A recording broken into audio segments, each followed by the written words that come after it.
blood pact. The beginning of the curse. In the heart of Anatolia, hidden behind mountains and endless plains, lies a small village where everyone knows each other's secrets. Life there moves slowly, but beneath the silence, old superstitions breathe. It is in this village that Elif lives, a young woman trapped in a suffocating marriage. Her husband, Mehmet, is a broken man. He spends his days drinking, gambling, and cursing his fate. At night, his anger erupts. Elif has endured beatings, endless shouting, and the cold emptiness of a man who has long since lost his soul. She dreams of freedom but sees no way out. Divorce would bring shame. Running away would bring danger. She is trapped. One autumn evening, while the wind howls through the streets, Elif meets an old woman at the edge of the village. The locals call her the Yoga Woman, a recluse, feared for her knowledge of spirits and forbidden rituals. Her eyes are pale, her hands wrinkled like dry earth, and when she speaks, her voice seems to carry echoes from another world. Elif begs her for help, for protection from Mehmet, for release from her misery. The old woman studies her carefully and finally whispers, "There is a way, but it comes with a price." She prepares an amulet written with ancient verses, sealed in Mehmet's blood, taken while he slept. This will keep him under control, the old woman promises. But as Elif holds the amulet, a strange chill runs down her spine. Something inside tells her this is not protection. This is an invitation, and she is right, for the amulet is no shield. It is a summoning vessel, opening a doorway for shadows older than memory itself. Shadows in the house. The night the amulet enters their home, everything changes. The air becomes heavy, thick with unseen weight. The lights flicker even when the electricity is stable. The dog chained outside howls for hours, staring at the window where Elif keeps the amulet hidden.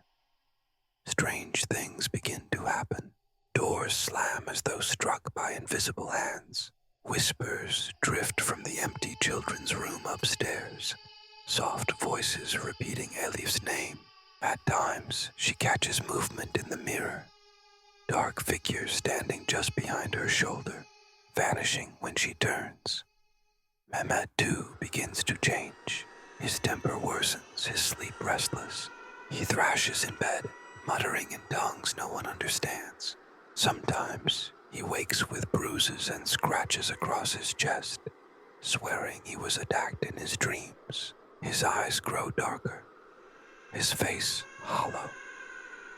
At first, Elif believes the amulet is doing its job, that it is punishing Mehmet for his sins, but slowly, her relief turns into dread. She realizes the power is not hers to command.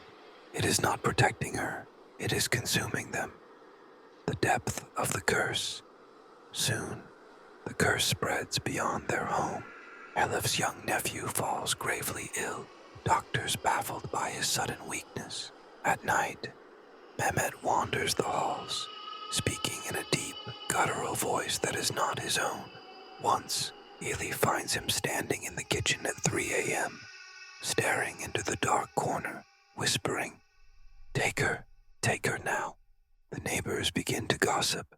They claim strange lights are seen in the windows at night, and voices, neither male nor female, echo across the yard. Some villagers avoid passing their house altogether. Terrified, Elif returns to the Hoka woman, begging her to break the curse, but the old woman only shakes her head, her pale eyes filled with sorrow. "You asked for power. You offered blood. The pact is sealed. Either you or someone you love must be given." Elif's knees weaken. She realizes the truth. The amulet does not punish. It feeds, and it will not stop until it is satisfied. The bloody price. The nights grow unbearable. Shadows stretch across the walls, forming shapes of twisted bodies. Whispers become screams. Mehmet is no longer himself. One night, his eyes turn completely black, his mouth twisting into a grin that is not human. He lunges at Elif, screaming words in an ancient tongue. In her desperation, she remembers the Hoka's final words. The only way to end it is to burn what you created. Elif seizes the amulet, clutching it as Mehmet claws at her.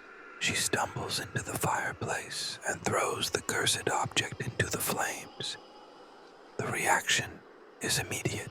The fire roars higher than ever, filling the room with blinding light. A chorus of inhuman screams erupts, shaking the walls. Mehmet collapses to the ground, writhing, his body convulsing as though something is being torn from him. The house burns. The walls crack, the ceiling caves in.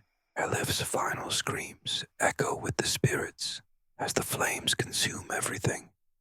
When the fire dies, all that remains is ash, but in the rubble, among the blackened stones, lies half of the amulet, untouched, glowing faintly red. The camera slowly closes in. A whisper rises from the smoke.